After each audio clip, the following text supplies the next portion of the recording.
Bonjour à toutes et bonjour à tous. Aujourd'hui, on se retrouve pour une nouvelle vidéo. Et cette fois-ci, on va parler de Ubuntu, la 17.10, celle qui est encore en cours de programmation et on va dire qu'elle va sortir dans pas très longtemps. C'est celle qui a GNOME à la place de Unity. Voilà, c'est GNOME Shell qui va le prendre, qui va prendre la suite, on va dire. Et là, je vais faire la découverte de GNOME en même temps que vous. Ça veut dire que la vidéo n'est pas du tout préparée. J'ai juste installer Ubuntu, c'est tout. Et sur l'installation, sans passer par le live, on peut pas voir comment c'est vraiment. J'ai vu quelques images, mais à l'utilisation même, je sais pas trop comment c'est. Voilà. Donc, en même temps que vous, ben, ça va permettre de voir un petit peu ce qu'il en est de ce nouvel Ubuntu. Voilà, une nouvelle façon de faire. Alors, on a connu Ubuntu sous GNOME 2 avec une barre en haut, une barre en bas pour les barres des tâches, donc ou plutôt les tableaux de bord sous Linux. Et ça, c'est le bureau Mate qui le prend maintenant, donc cette façon de faire. Et après, on a eu Unity directement sans passer par GNOME 3. Voilà. Et là, justement, on a GNOME, qui est en version 3 évidemment, relooké à la façon Ubuntu. Et même si c'est en bêta actuellement, ça permettra de voir un petit peu ce qu'il en est au niveau de l'interface et tout, qui normalement devrait ressembler un petit peu à Unity, c'est ce qu'ils avaient dit. Et c'est ce que les images le montraient quand même, en gros, au niveau de l'interface. Allez, on va directement dessus. Donc je vais me mettre en plein écran quand même, ce sera beaucoup mieux.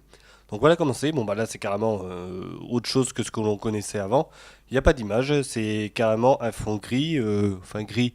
S'il y a des trucs qui apparaissent, il y a des petits points noirs un peu partout. Voilà, donc c'est complètement autre chose, c'est un peu plus austère d'ailleurs. Donc, je vais rentrer mon mot de passe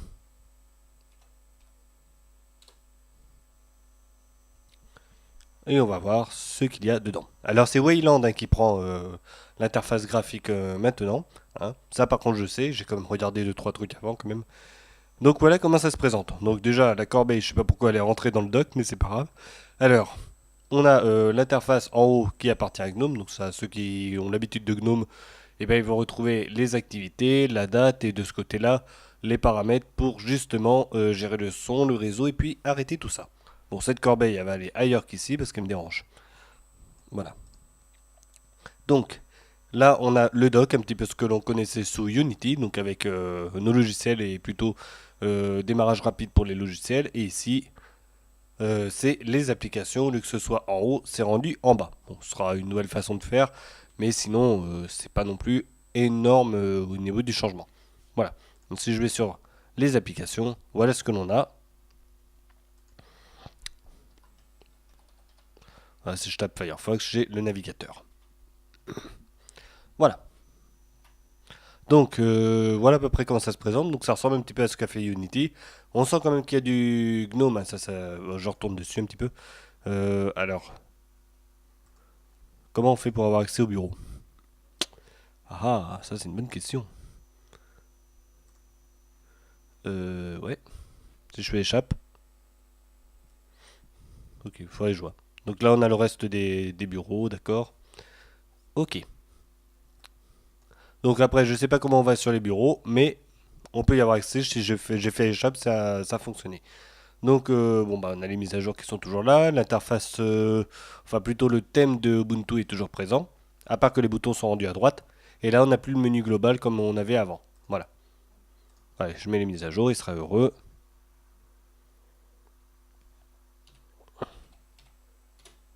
Voilà. Alors, si je vais sur activité. Ah, voilà, c'est ça. C'est activité, d'accord. Donc là, activité, on accède au multifénétrage et ici en bas, on accède aux applications. Ok. C'est bon, j'ai compris le truc. Donc ici, si je vais dans fichier, normalement c'est toujours la même. Hein. Nautilus qui devrait prendre.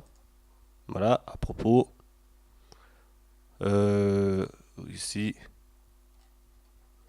ouais, pas grand chose de marqué. Voilà. Gestionnaire fichier, bah écoutez, pourquoi pas. Ensuite, Rhythmbox qui est là. Si je retourne dans le menu, ça ira peut-être plus vite. Amazon, il est toujours présent ici. Hein. Créateur de disques, il y a Cheese qui est là. Éditeur de texte, donc ça c'est du basique. LibreOffice qui est présent. Firefox qui est là. Zut. Thunderbird pour les mails. Ici, on a Shotwell. Donc Shotwell, c'est bien, c'est pour justement trier ces images et tout. Ça ressemble à iPhoto. J'ai déjà dit plusieurs fois de toute façon. Bon, je le redis pour ceux qui connaissent pas trop les vidéos. Les paramètres, il y a le logiciel pour regarder les vidéos. Je vais l'allumer. Je sais plus ce que c'est exactement. Allez, hop là, voilà. Bon, ça devrait afficher quelque chose après. Valider. Très bien, bon, c'est pas grave. Donc là, si je suis ici, hop là, je peux mettre sur toutes les fenêtres qui sont ouvertes. Je peux ajouter à la barre, voilà. Je peux l'enlever, afficher les détails, bon, voilà. Ok, donc là, c'est Totem qui prend, voilà, donc c'est bien. Hop. Ensuite, je retourne ici. Vidéo, c'est bon. Et le terminal, bon, bah le terminal, ça reste le terminal de toute façon. Voilà. Ah, s'il y a des utilitaires là. Donc voilà, on peut déplier quand même les dossiers. Ici, hop, moniteur système, bah, je vais l'allumer justement pour voir un petit peu. Au niveau des ressources, oula, 1 giga 5 d'utiliser, c'est énorme. C'est énorme. C'est bon, j'ai tout arrêté, oui. Bon. Mémoire, qu'est-ce qui consomme le max? Ah, c'est Gnome Shell, d'accord. Bah, c'est Gnome en lui-même qui consomme tout. Ok. Bon, hop là. Voilà. À peu près ce qu'il en est. Donc, c'est à peu près comme ça que ça va se présenter maintenant. Hop. Voilà, là, c'est le magasin de Ubuntu. Bon, pour ceux qui ont l'habitude d'être sur Ubuntu, ils doivent avoir l'habitude de le voir, en l'occurrence. Donc là, installé, mise à jour, il y a tout dessus. Bon, c'est un petit peu long quand même, hein. Voilà, mise à jour, bon, je viens de mettre à jour, donc c'est bon. Si je vais dans audio et vidéo, voilà, on a pas mal de petites choses qui sont là, les logiciels. Hop, bureautique, graphisme, voilà. J'ai vu, il n'y avait pas GIMP, hein, d'ailleurs, il n'est pas installé. Bon, après, pas obligé d'installer à chaque fois GIMP. Pour faire la recherche est ici. Voilà.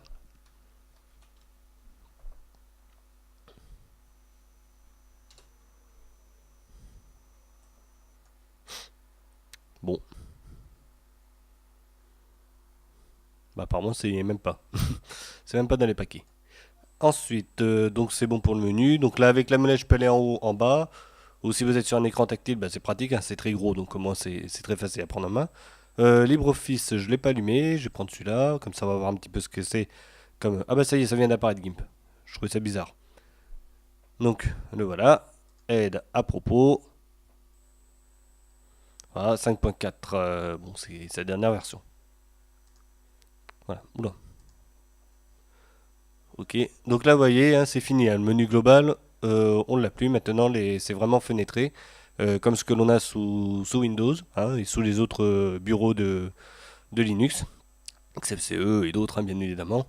Et on ne les a plus du tout en haut, comme c'était avant sur Unity, et qui ressemblait un petit peu à macOS. On a surtout le dock qui se trouve sur la gauche, qui lui, qu'on ne peut pas déplacer d'ailleurs, qui lui est toujours ici présent. On va voir un petit peu les paramètres, hein, pour voir ce qu'il en est de ce bureau.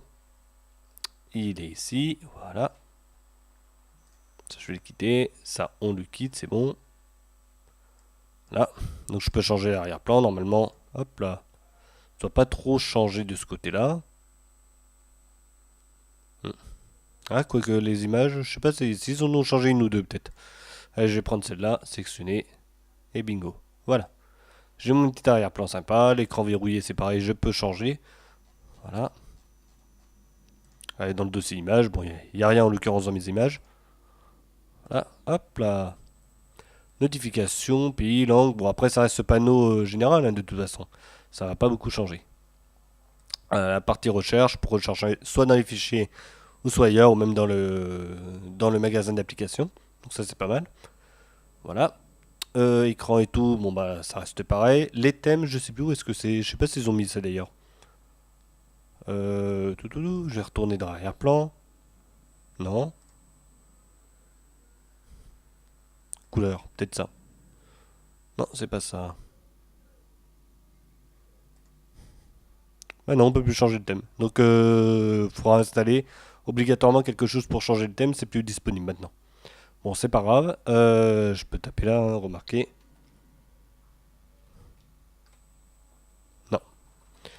Bref, c'est pas grave.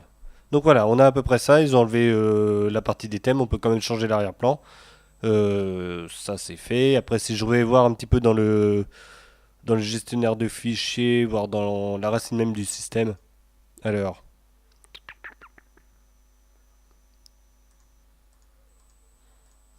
non. Hop là. C'est un peu différent hein, de ce qu'on avait l'habitude d'avoir quand même. Alors, user, c'est dans U, ici, share.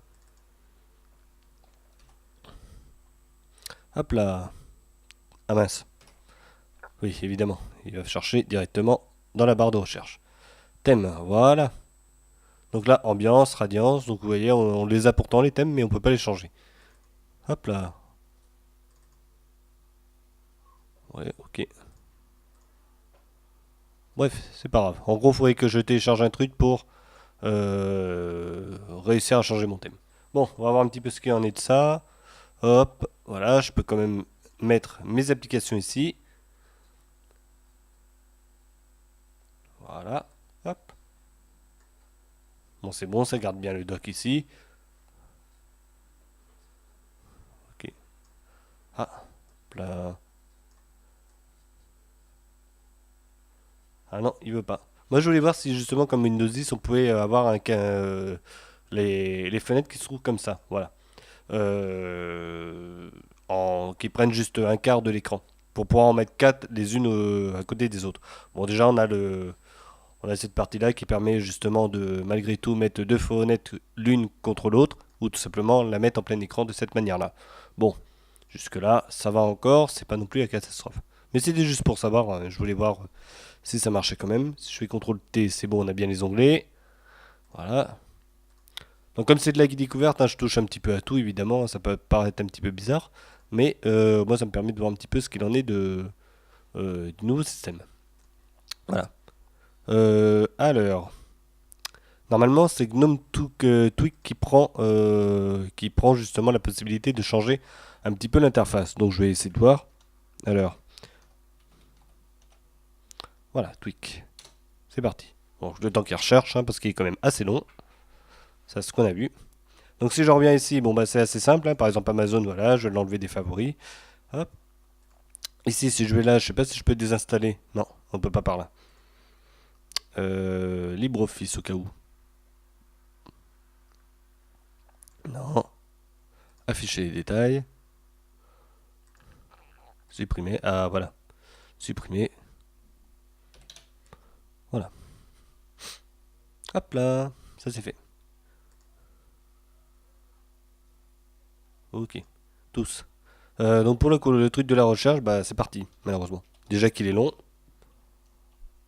Ah, GNOME Tweak. Voilà, c'est ce qui m'intéresse.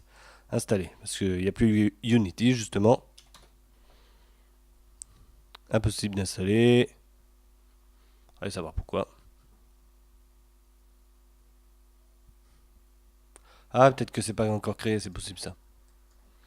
Le terminal. Hop là. Quand même voir ce qu'il en est de ça.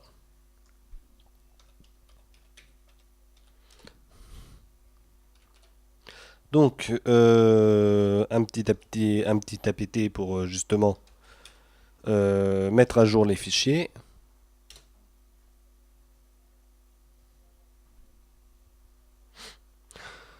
Alors, atteint, ok, bon, il me dit qu'il a trouvé des choses. GNOME Tweak, comment qu'ils l'ont appelé ce truc-là? GNOME Tweak, bon, on va essayer comme ça. Hein.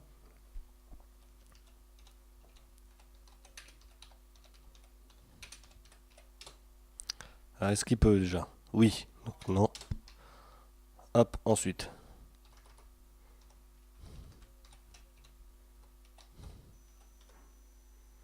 Alors.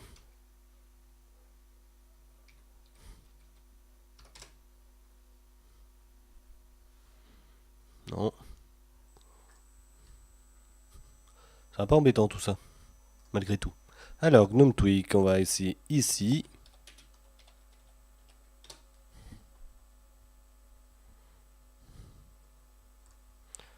Hop là.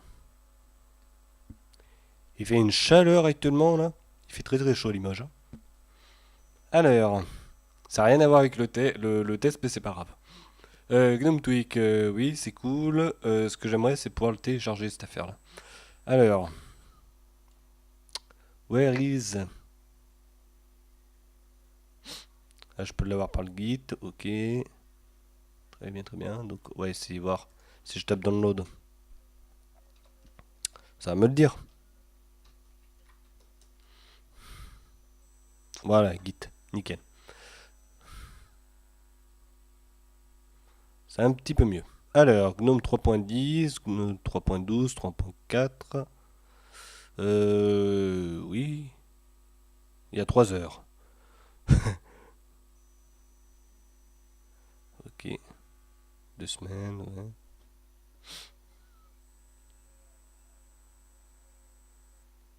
Voilà, on va prendre celui-là. Ouvrir, enregistrer, oui. Ça part. Voir un petit peu ce qu'il en est de tout ça.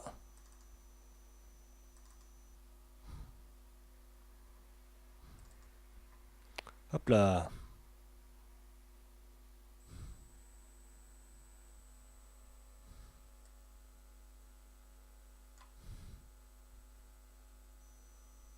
Bon, faudrait que je dise tout ça. Je vais peut-être pas le faire maintenant parce que bon, ça va peut-être prendre du temps. Donc, il y a des choses là, c'est cool. Voilà, faudrait que je vois un petit peu tout ça, que j'installe et puis que je vois comment ça se passe pour changer un petit peu l'interface. Normalement, il devrait y avoir moyen. Et à mon avis, du fait que ce soit encore en bêta, c'est pas encore sorti les dépôts officiels. Parce que malgré tout, comment ça s'appelle? VSC, je peux aller le télécharger, malgré tout. Donc je vois pas pourquoi ça dérangerait de ce côté-là. Voilà. Donc si je retourne dans téléchargement, GNOME Tweak Tool. À moins que ce soit GNOME Tweak Tool. Je vais essayer comme ça.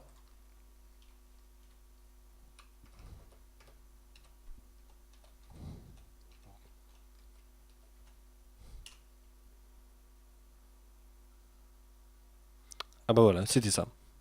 Donc, ok, préparation. Il est censé me l'avoir installé. Donc je vais aller voir ça.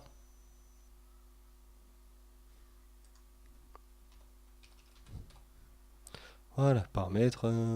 Non, toujours rien. Bref, c'est pas grave. Allez. Eh ben, échappe. Voilà. Bon, c'est pas trop grave tout ça, je verrai ça plus tard. Allez, ferme le terminal. Hop. Bon, c'est un petit peu la prise en main, vite fait. Bon, c'est un peu laborieux pour un premier essai, mais ça permet de voir un petit peu ce qu'il en est de ce nouveau système. Là, j'ai pas été voir là encore, malgré tout. Voilà, finir connecté. Si je vais là, normalement, je retourne sur les paramètres. Voilà, c'est bien ce qui me semblait, hein, ça change pas. Hop là. Ok, donc c'est fini pour la vidéo.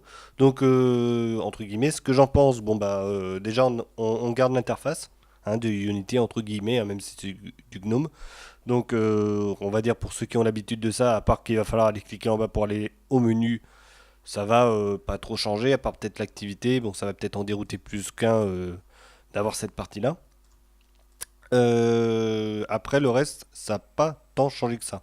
Sachant que les fenêtres, de toute façon, les fenêtres, le menu sera dans les fenêtres. On va le voir quand même, ça, il n'y a pas de souci, hein. Si j'ouvre ça, on voit que, ah bah évidemment, il fallait que j'ouvre celui qui n'a rien. Hop là. Si j'ouvre LibreOffice par exemple, ici on verra très bien que le menu il est ici. Voilà. Ça va pas changer grand chose de ce côté-là. Et les boutons seront à droite. Bon, c'est pas trop grave. Pareil qu'avec justement l'utilitaire, la GNOME Tweak, il y a moyen de remettre à gauche quand même et de faire deux trois petites modifs. Donc voilà. Quand j'aurai mis ça correctement, il faudrait que je cherche sur internet. Là, je vais peut-être pas le faire là parce que ça ferait une vidéo beaucoup trop longue. Et ben, ce sera peut-être plus simple pour pouvoir refaire une petite vidéo, voir ce qui a changé une fois que le logiciel aura été mis. Voilà. Donc à suivre. Moi de ce côté-là, pour le moment, ce que je trouve, bah, j'ai pas trop d'avis, sachant que c'est une bêta. Je trouve qu'il est utilisable, mais en même temps, c'est vraiment déroutant parce qu'il y a pas mal de choses qui changent par rapport à ce que l'on avait l'habitude d'avoir.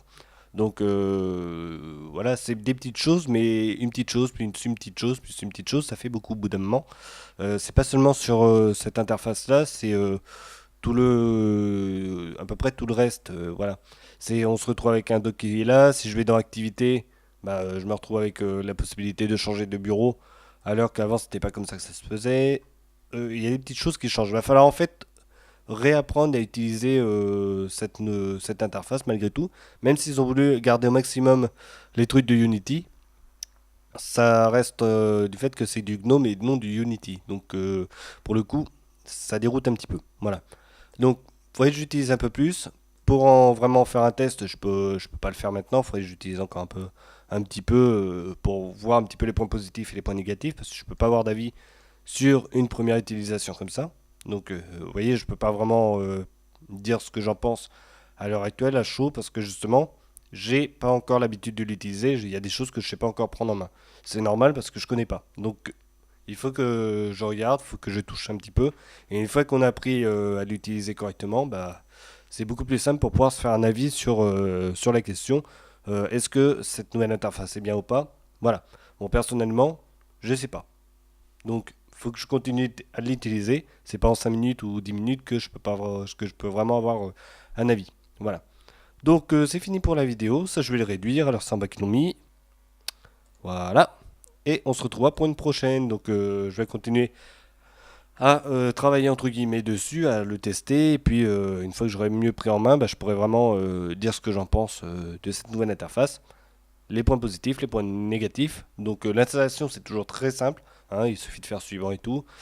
Prendre la partition du disque que l'on veut, ça ne change absolument pas. En fait, c'est après, justement, qu'on réapprend un petit peu à utiliser tout ça. Voilà, allez, on se retrouvera pour une prochaine. Portez-vous bien, salut.